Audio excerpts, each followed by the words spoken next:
우리는 율법이 영적인 것이라는 사실을 압니다. 그러나 나는 영적이지 못하며 죄의 노예로 팔린 몸입니다. 나는 내가 하는 일을 이해를 못하겠습니다. 내가 하고 싶어 하는 일은 하지 않고 미워하는 일을 행하고 있으니 말입니다. 내가 그런 일을 하면서도 그 일을 원하지 않는 것은 율법이 선하다는 것을 인정하는 셈입니다. 그런데 이제는 원하지 않는 일을 하는 존재는 내가 아니라 내 안에 살고 있는 죄입니다. 나는 내 안에, 다시 말해서 나의 죄악된 본성 안에 선한 것이라고는 하나도 존재하지 않는다는 사실을 압니다. 선을 행하려는 바람은 내게 있지만 선을 행할 수는 없습니다. 나는 원하는 선은 행하지 않고 원하지 않는 악을 행합니다. 내가 원하지 않는 일을 행하고 있다면 그 일을 행하는 자는 내가 아니라 바로 내 안에 살고 있는 죄입니다. 그러므로 나는 이런 법칙을 발견했습니다. 선을 행하려는 마음은 나에게 있지만 악이 나와 함께 있다는 것입니다. 사실 나의 속 중심에서는 하나님의 법을 즐거워합니다. 그러나 나의 몸의 여러 부분들에서는 다른 법이 작용하고 있습니다. 그 법이 내 마음의 법과 싸워 나를 내 몸에서 작용하고 있는 죄의 법에 사로잡히게 합니다. 나는 참으로 비참한 사람입니다. 누가 나를 이 사망의 몸에서 구원해내겠습니까? 우리 주 예수 그리스도로 인하여 하나님께 감사합니다. 그러므로 나는 마음으로는 하나님의 법에 복종하는 반면 죄악된 본성으로는 죄의 법에 복종하고 있습니다. 우리 안에 두 마음이 있어요. 그리고 두 마음이 치열하게 전쟁을 벌여요. 부인할 수 없는 신앙의 현실이죠. 우리 안에 두 마음이 있어요. 하나님을 향한 마음이 언제나 이기면 좋겠는데 실상은 그렇지 않아요. 얼마 전에 요 앞에 드림센터에 나갔다가 저희 교회 다니는 주일학교 아이가 저를 부르는 거예요. 목사님, 목사님. 보니까 꼬맹이가, 너무 이쁜 꼬맹이가 인사를 하는 거예요. 인사를 하면서 목사님, 우리 아빠는 너무 이상해요. 그러는 거예요. 무슨 얘기가 나올지 궁금하시죠? 골프 약속이 있거나 야구 경기 약속이 있으면 새벽에도 벌떡벌떡 일어나는데 교회 올 때는 못 일어나요. 이런 거예요. 아이 눈에도 이상하게 보였는 모양이에요. 그렇죠? 근데 만약에 그 아빠한테 예수님이 중요합니까? 야구가 중요합니까? 예수님이 더 중요합니까? 아니면 골프가 더 중요합니까? 그건 뭐 물어보나 마나죠. 예수님이라고 대답을 하겠죠. 근데 두 마음이 싸우는 거예요. 이상하죠? 여러분들 여기서도 그런 분들 많이 있을 거예요. 뭐 낚시 간다, 골프 간다, 등산 간다. 그러면 알람이 울리기 전에 벌떡 일어나서 할 수 있는데 교회 와서 좀 일찍 온다 그러면 5분만 더 하다가 또 늦는 거예요. 그런 사람들이 있단 말이에요. 우리 안에 두 마음이 있어요. 그리고 그 두 마음이 치열하게 전쟁을 벌여요. 그 전쟁이 있는 게 내가 예수의 사람이 됐다라고 하는 증거겠죠. 로마서 7장 말씀은 이런 두 마음을 가진 성도의 정직하고 처절한 부주지즘이에요. 사도 바울의 고백이 로마서 7장 말씀에 담겨 있어요. 성경을 처음 읽는 분이나 아니면 이 사도 바울의 인생에 대해서 잘 모르는 분이 만약에 로마서 7장을 읽는다면 어쩌면 이렇게 생각이 들지도 몰라요. 이 사람 뭐야? 아니 어떻게 이런 사람이 무슨 교회에다가 편지를 쓰고 있어? 라고 생각을 할지도 몰라요. 그만큼 로마서 7장의 내용은 겉으로 보기에는 굉장히 어둡고 비참해 보여요. 그런데 사실 사도 바울이 이런 고백을 하고 있는 이유는 로마서 8장에서 시작이 되는 성령으로 우리가 어떤 삶을 살아갈 수 있을지 소개하기 위한 전주곡에 불과한 것이죠. 사도 바울의 마음속에 있었던 고뇌가 무엇이냐, 말씀을 몇 군데 찾아볼게요. 15절 개역 개정으로 한번 읽어봅시다. 읽어주세요. 시작. 행하는 것을 내가 알지 못하노니 곧 내가 원하는 것은 행하지 아니하고 도리어 미워하는 것을 행함이라. 18절로 19절 말씀도 개역 개정으로 읽겠습니다. 내 속 곧 내 육신에 선한 것이 거하지 아니하는 줄을 아노니 원함은 내게 있으나 선을 행하는 것은 없노라. 내가 원하는 바 선은 행하지 아니하고 도리어 원하지 아니한 바 악을 행하는도다. 이런 바울의 고백을 보면서 이런 바울의 고백은 바울이 예수를 믿기 전에, 예수를 구주로 영접하기 전에 삶을 보여주는 것이다 해석하는 사람들이 있어요. 왜냐하면 우리가 정말로 예수를 믿는다면 이렇게 살 수 없다라고 믿기 때문이에요. 그렇게 주장을 하기 때문인데, 어때요? 여러분, 사도 바울이 얘기하는 것, 내가 원하는 것은 행하지 아니하고 내가 미워하는 것은 행함이라. 예수 믿기 전의 일이에요? 아니면 예수 믿고 난 후에 일이 될 수도 있어요.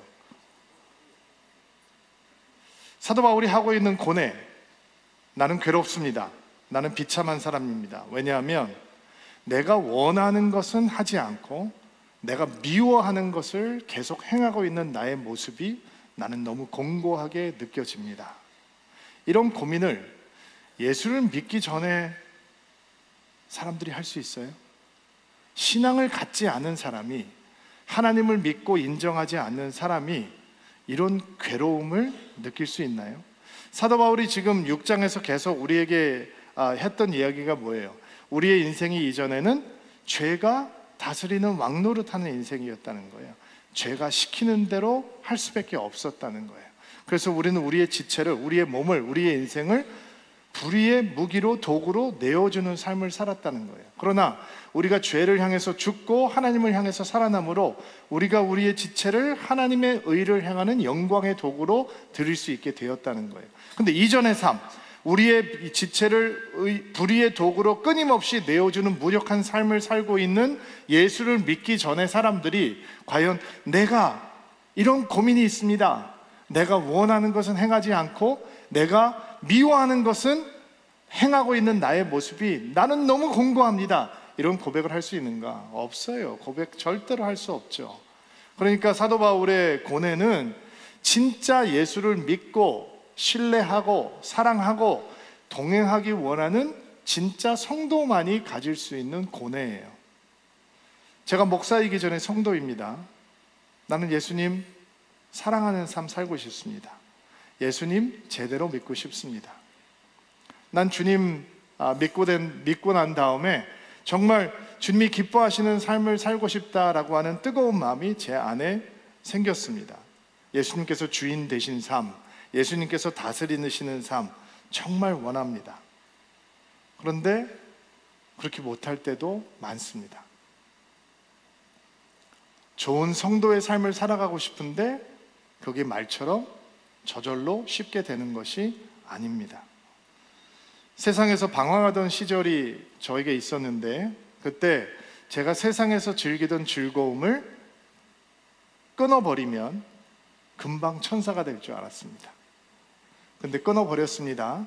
신학도 오래 공부했습니다. 그런데 여전히 제 안에 어두움이 있습니다. 탐욕과 탄심이 있고, 거짓과 위선이 있고, 정욕과 음란함이 있고, 시기와 질투가 있고, 내 안에 남을 쉽게 판단하고 정죄하는 교만이 있고, 나는 내 안에 남들보다 나를 먼저 생각하는 파괴적인 이기심이 있고, 없어지지 않는 죄를 향한 집착과 사랑이 여전히 제 안에 남아 있습니다. 근데 저는 주님을 사랑합니다. 주님을 제대로 믿고 싶습니다. 언젠가 주님 앞에 섰을 때 나는 주님의 눈물을 보고 싶습니다. 잘했다, 충성된 종아. 이런 마음을 갖지 않은 성도가 어디 있겠습니까? 모두 주님을 사랑하니 주님을 제대로 믿고 싶은 마음이 있겠죠. 근데 이게 잘 안 됩니다. 나는 좋은 목사이고 싶습니다. 근데 그게 쉽지 않습니다. 나는 좋은 남편이고 싶습니다. 잘 안 됩니다.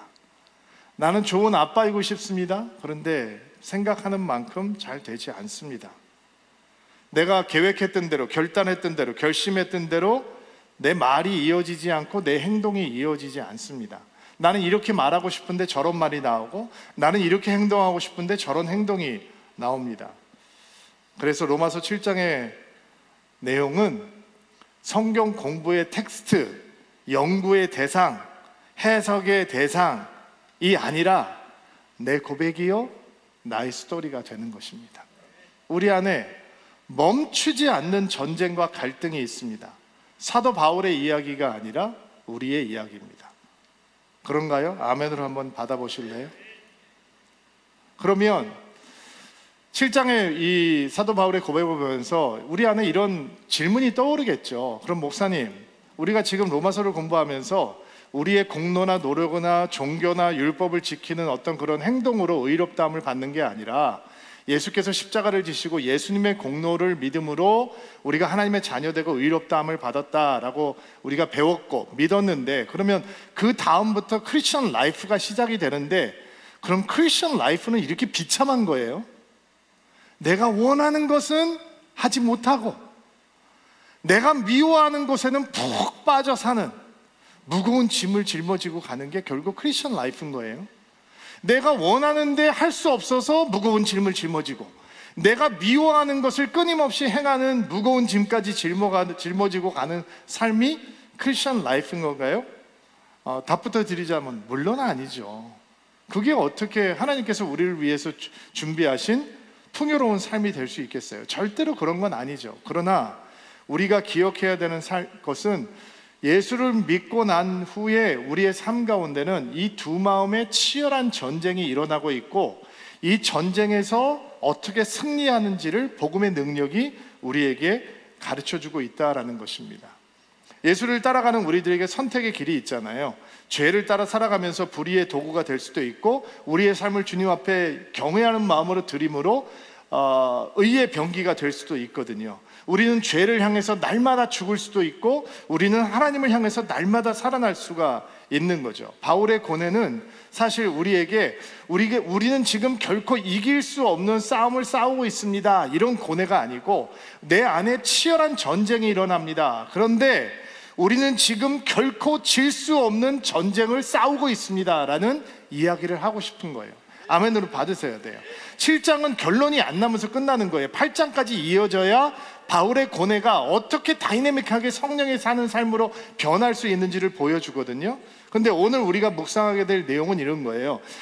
우리 안에 이렇게 치열한 두 마음의 전쟁이 일어나고 있는데, 전쟁을 하다 보면 전투가 계속 있잖아요. 근데 모든 전투에서 승리할 수는 없는 거잖아요. 그러나 전투에서 한번 졌다고 전쟁에서 패배하지 않는 것처럼 우리의 삶 속에 끊임없이 전쟁이 일어나고 갈등이 일어날 때, 때때로 우리가 넘어지고 실패하고 지더라도 그게 결국 영적인 패배가 되지 않는 삶이 가능하다라고 하는 것을 오늘 말씀을 통해서 찾아보려고 합니다.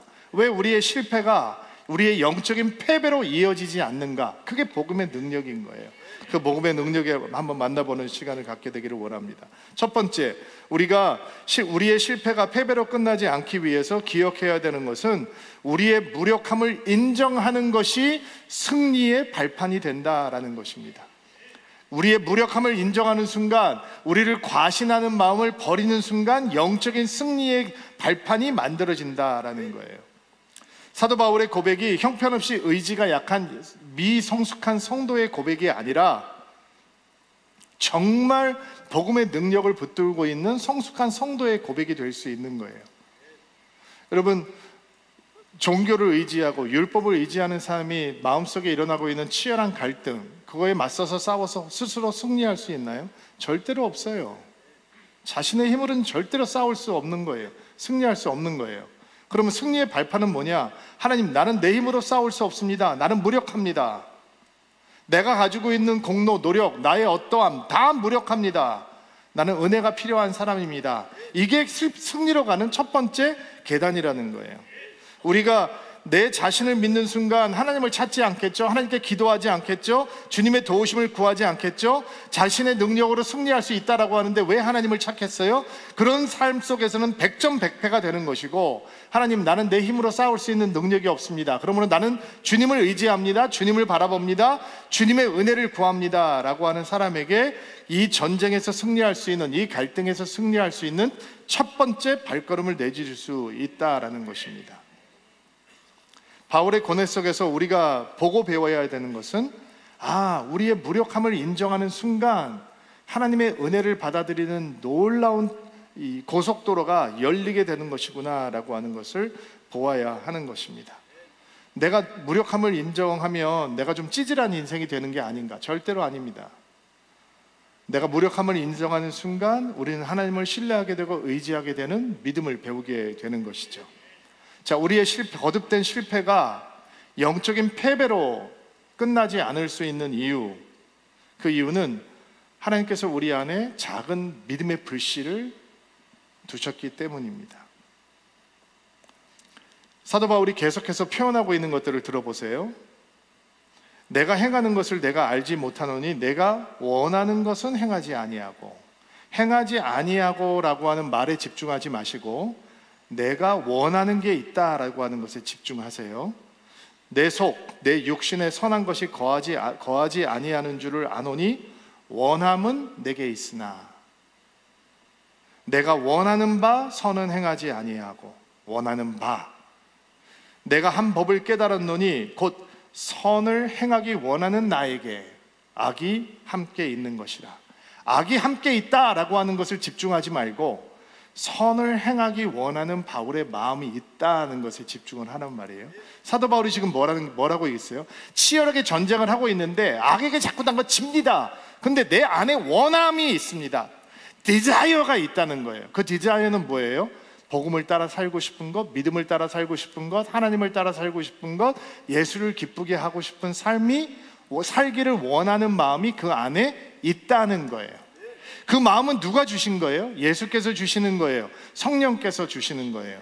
어떤 사람은 얘기해요. 해도 소용없어. 결심해도 소용없더라. 굳게 다짐했는데 결국 작심삼일이었어. 나는 안 되나 봐. 이런 고백은 하나님께서 주시는 고백이 아니에요. 이거는 마귀가 주는 고백이에요. 어둠의 영들이 심어 놓는 거예요. 해도 소용없어. 너 결심해봤잖아. 안 됐잖아. 다짐했잖아. 안 됐잖아. 주님 앞에 헌신했잖아. 그럼 아무런 의미도 없었잖아. 해도 소용없어. 너는 그냥 이렇게 무기력하게, 무력하게, 물에 물 탄 듯 술에 술 탄 듯 능력 없는 믿음으로 그냥 교회 왔다 갔다 하면 되는 거야. 그 이상 꿈도 꾸지 마. 이렇게 뚜껑을 덮어버리는 거죠. 이거는 하나님의 역사가 아니에요. 우리가 봐야 되는 건 사도 바울이 이렇게 치열한 이 갈등 가운데 그 안에 하나님께서 주신 원하는 마음이 있었다는 거예요. 여러분 안에도 그 마음이 있어요. 다시, 여러분 안에도 그 마음이 있어요. 그 마음이 있기 때문에 교회 오는 거예요. 그 마음이 있기 때문에 성경을 여는 거예요. 그 마음이 있기 때문에 믿음의 사람들과 믿음의 대화를 해보려고 하는 거예요. 어떤 사람들은 얘기해요. 목사님 결심했는데 정말 소용이 없더라고. 아니에요. 하나님께서 그 작은 마음에, 작은 불씨에 불을 붙이시면 우리의 결심은 놀라운 헌신이 될 것이고, 우리의 시도는 놀라운 도약이 될 것이고, 우리의 다짐은 놀라운 성장이 될 거예요. 그러니까 우리 안에 있는 그 작은 불씨가 하나님께서 불을 붙여주시는 은혜를 만나면 되는 거예요. 어떤 분들은 가정의 평화를 위해서 교회 나오시잖아요. 근데 가정의 평화를 위해서 교회 나왔다가 집사 되고 장로 돼요. 목사가 되는 사람도 있어요. 예전 교회에 있을 때 셀 모임을 하는데, 셀 모임이 우리는 이제 주일날 예배 끝나고 여기서 하지만 예전 교회에 있을 때는 각 가정에 돌아다니면서 금요일날 저녁에 했거든요. 그러니까 금요일날 밤에 셀 모임을 하니까, 예전에는 뭐 회식 같은 게 금요일날 되게 많았잖아요. 그러니까 회식 끝나고 오는 성도들이, 남자 성도들이 굉장히 많았어요. 근데 셀장님 한 분이 저희 공동체에서 자기 셀원에 대해서 얘기를 하는데, 이 사람은 늘 회식 끝나고 늦지막히 와서 두루누워서 잠잔다는 거예요. 아, 피곤합니다. 그러면서 소파에 누워서, 다른 사람들은 다 나눔하고 있는데 소파에 누워서 잠을 잔대요. 그럼 오지 말든가. 여러분이 셀장이 한번 되어보세요. 아니, 셀장이 돼서 힘차게, 힘있게 셀 모임을 인도하려면 와서 셀장님한테 인사하고, 아, 셀장님 죄송합니다. 제가 그 회식 때문에 죄송합니다. 제가 얼굴이 좀 빨개졌는데 화장실 들어가서 제가 세수하고 와서 제가 나름 열심히 하겠습니다. 이렇게 하고서 그냥 졸린 눈도 좀 비비면서 크게 떠야 셀장 할 맛이 나는 거잖아요. 근데 이분 와가지고 얼굴은 멀개져서, 아, 피곤합니다. 제가 좀 자겠습니다. 그리고 소파에 누워서 잔다는 거예요. 얼마나, 한 번이 그러는 게 매주 셀모임마다 그렇게 한다는 거예요. 너무 속상해서 셀장이 거기다 화내면 안 나오면 안 되니까, 아, 예, 누우세요. 괜찮습니다. 우리는 괜찮습니다. 괜찮긴 뭐 괜찮아요. 마음에 시험 들죠. 근데 계속 잠을 자는 거예요. 근데 왔잖아요. 안 듣는 게 아니에요. 누워서 다 듣고 있는 거예요. 말을 자기가 섞지 못할 뿐이지 그는 지금 아직 신앙이 부족해서 이런 말을 스스로 못하는 거예요. 아, 셀장님, 저도 괴롭습니다.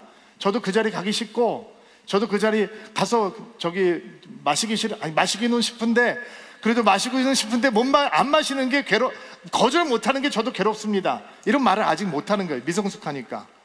저도 나눔하고 싶은데 이렇게 얼굴이 벌개져서 거기서 뭐라고 얘기하면 사람들이 뭐라고 오해할까봐 내가 사실 말을 못하는 건데, 솔직히 피곤하기도 하고 누워서 이게 뻔뻔하긴 한데 죄송합니다. 이 말을 못하는 거예요. 근데 왔잖아요. 주변에 있는 분들, 사랑하는 가족들 전도해서 교회 와요.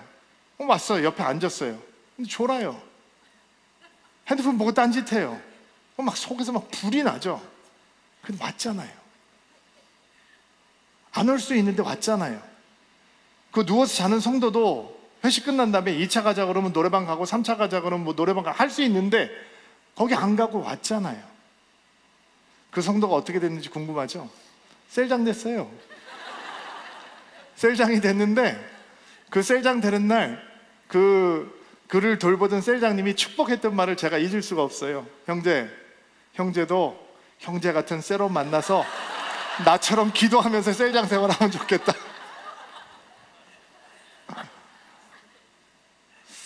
제가 예전에 청년 시절에, 방황하던 시절에 부흥회 가서 은혜를 받았어요. 교회 와가지고 뭐 나눔을 하는데, 나 이제 정말 결단하고 세상 거 다 끊어버리고 예수님께 헌신하겠다. 그러니까 선배 한 분이 저한테 이러는 거예요. 너는 그게 문제야. 너는 그 냄비 같은 근성이 문제인 거야.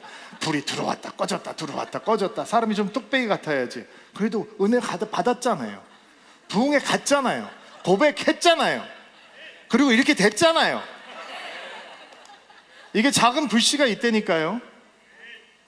이 갈등이 일어날 때 그 불씨가 꺼져버리는 게 아니에요. 누가 넘어지고 싶어요? 누가 깨지고 싶어요? 누가 지고 싶어요?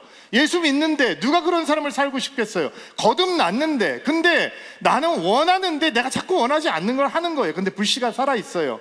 거기에 하나님의 은혜가 임하면, 성령이 임하면 큰 불로 일어나는 거예요.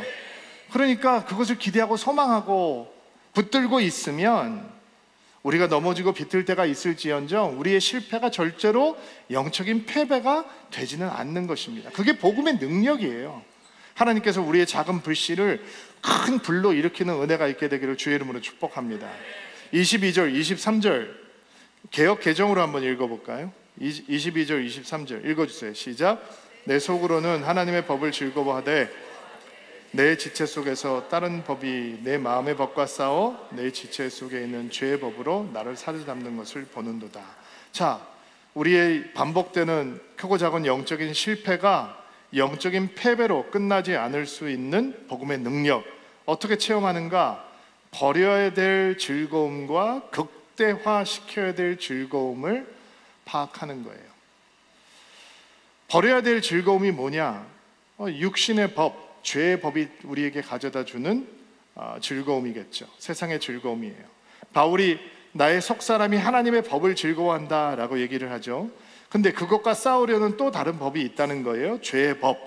하나님의 법을 즐거워하지 못하도록 맞서 싸우는 죄의 법이 사도 바울을 사로잡으려고 달려든다는 거예요. 똑같죠. 우리가 하나님을 즐거워하는, 하나님의 법을 즐거워하는 마음이 있어요. 하나님의 법을 즐거워한다는 결국 하나님을 즐거워한다는 거죠. 그런데 우리를 사로잡으려고 하는 죄의 법이 어떻게 하나님을 즐거워하는 마음을 꺾어버리든가 짝퉁 즐거움을 던지는 거예요. 불량식품 즐거움을 던져버리는 거예요. 그리고 그런 즐거움이 더 좋다라고 착각하게 만드는 거예요.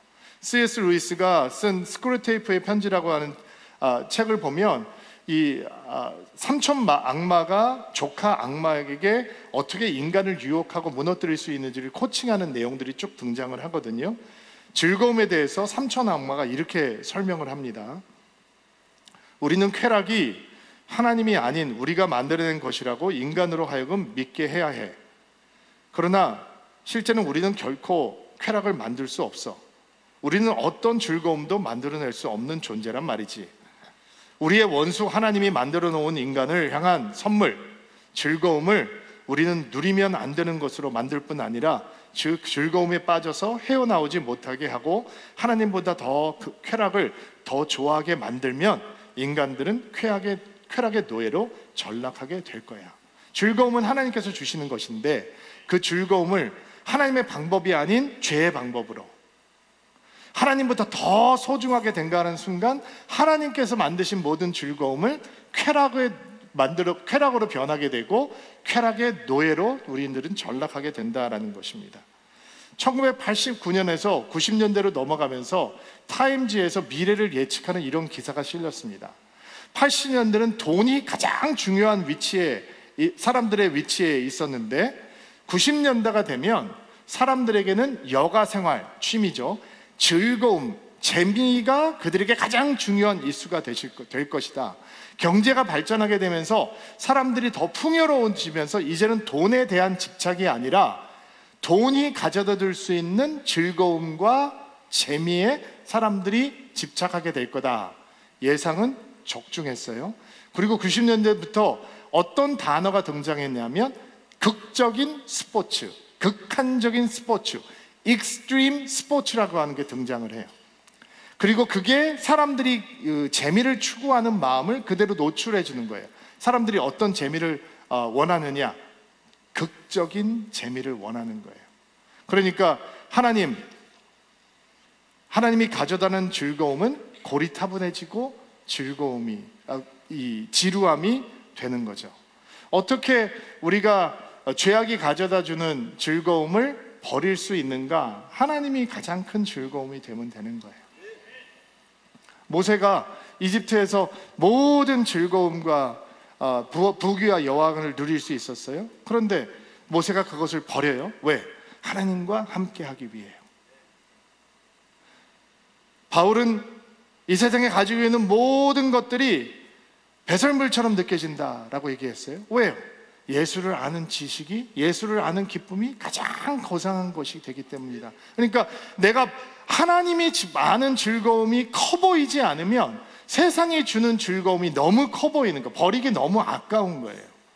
근데 세상의 주를 붙들고 있으면 하나님은 결코 우리에게 큰 기쁨이 되지 못하세요. 세상의 주를 계속 붙들고 있으면 하나님은 즐거움이 아니라 하나님은 부담이고 무거운 짐이 돼요.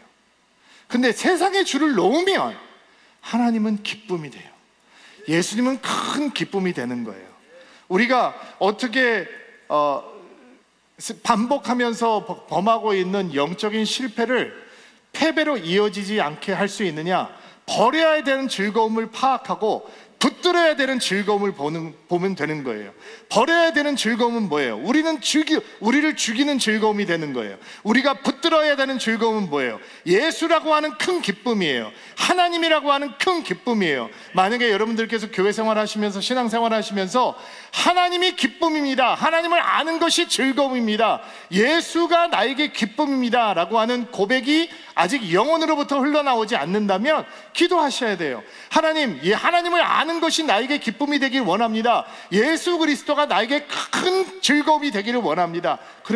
그리고 세상을 놓으시면, 세상의 죄를 놓으면 하나님께서 우리에게 예수가 얼마나 큰 기쁨인지, 당신께서 얼마나 큰 기쁨인지 가르쳐 주실 거예요.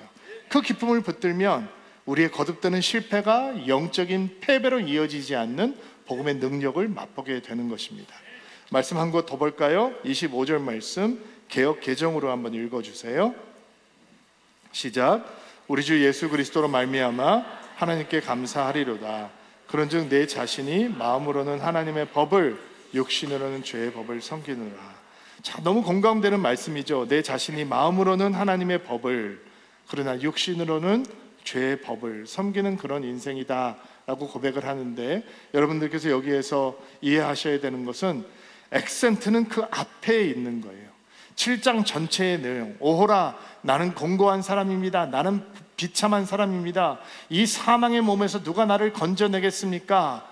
여기에 대한 결론이 마음으로는 하나님의 법을, 육신으로는 죄의 법을 섬기노라에 있지 않고, 바울의 결론은 어디에 있느냐? 예수 그리스도로 말미암아 하나님께 감사한다. 너무 이상하잖아요. 너무 생뚱맞은 표현이잖아요. 오호라 나는 공고한 사람입니다, 누가 나를 사망의 몸에서 건져내겠습니다. 예수 그리스도로 말미암아 하나님께 감사합니다. 예수가 답이라는 거예요. 그 공고한 삶에서 벗어날 수 있는 유일한 길은 예수가 닮이라는 거예요. 예수를 바라보고 의지하는 삶이 우리 삶 속에서 일어나고 있는 치열한 영적인 갈등에서 승리할 수 있는 유일한 길이라는 거예요. 예수를 바라보는 삶이 뭐냐? 그것이 성령의 삶이에요. 성령 안에서 삶이에요. 그 다이내믹한 삶의 내용이 8장부터 펼쳐지는 거예요. 여러분, 누가 우리 자신의 힘으로 이 치열한 영적인 정쟁에서 승리해서 복음의 능력으로 충만해질 수 있겠어요? 오직 예수를 붙드는 사람만이 살아갈 수 있는 삶이 되는 것입니다. 우리가 우리의 영적인 실패가 패배가 되지 않을 수 있는 이유는 언제나 예수 그리스도 때문입니다. 예수로 시작하고 예수로 진행하고 예수로 완성되는 삶, 성령으로 살아가는 삶, 그 삶이 우리로 하여금 패배하지 아니하는 인생으로, 결코 질 수 없는 전쟁에서 승리하는 인생으로 변하게 되는 것입니다. 이런 복음의 능력이 예배드리는 여러분 가운데 충만하게 되는 주일이 되기를 주의 이름으로 축복합니다. 오랫동안 앉아 계셨는데 일어나시겠어요? 가슴에 손을 얹고 안수하실까요? 여러분을 위해서 축복하고 기도하겠습니다. 하나님, 우리 안에 두 마음이 있습니다. 주님을 사랑하는 마음, 죄에 집착하고 사랑하는 마음이 우리 안에 공존합니다. 그래서 오늘 로마서 말씀을 통해서 주어지는 소망의 메시지를 온 마음을 다해 붙듭니다. 하나님, 우리의 무력함을 인정합니다. 우리는 스스로 싸워서 이 전쟁에서 승리할 수 없습니다. 우리가 무력하기에 주의 은혜를 의지하는 인생 되게 하옵소서. 그렇다면 우리의 실패는 결코 패배가 되지 않을 것입니다. 우리 안에 있는 작은 믿음의 불씨를 바라봅니다. 성령께서 그 불씨에 불을 붙여 주옵소서. 복음이 그 불씨에 믿음의 불이 일어날 수 있도록 불을 붙여 주시옵소서. 그 작은 불씨를 소중하게 가꿀 수 있는 저희들이 되게 하옵소서. 하나님이, 예수님이 가장 큰 즐거움이 되기를 소망합니다. 세상을 놓아버릴 수 있는 믿음의 용기를 주옵소서. 짝퉁 즐거움에 속지 않는 영적인 지혜를 허락하여 주옵소서. 우리가 버려야 하는 즐거움이 있다면, 우리가 떠나야 하는 즐거움이 있다면 담대하게 버리고 떠날 수 있도록 도와주시고, 하나님이 우리에게 가장 큰 즐거움, 예수님이 우리에게 가장 큰 즐거움이 될 수 있도록 은총을 베풀어 주옵소서. 예수님이 승리의 길입니다. 성령 안에서의 삶이 승리의 길입니다. 믿음으로 그 말씀을 붙듭니다. 예수님을 의지하고 성령을 의지하는 삶을 삶으로 우리의 삶 속에서 계속 진행되고 있는 영적인 갈등과 전쟁에서 승리할 수 있는 복음의 능력을 붙들게 하옵소서. 예수님의 이름으로 기도하옵나이다.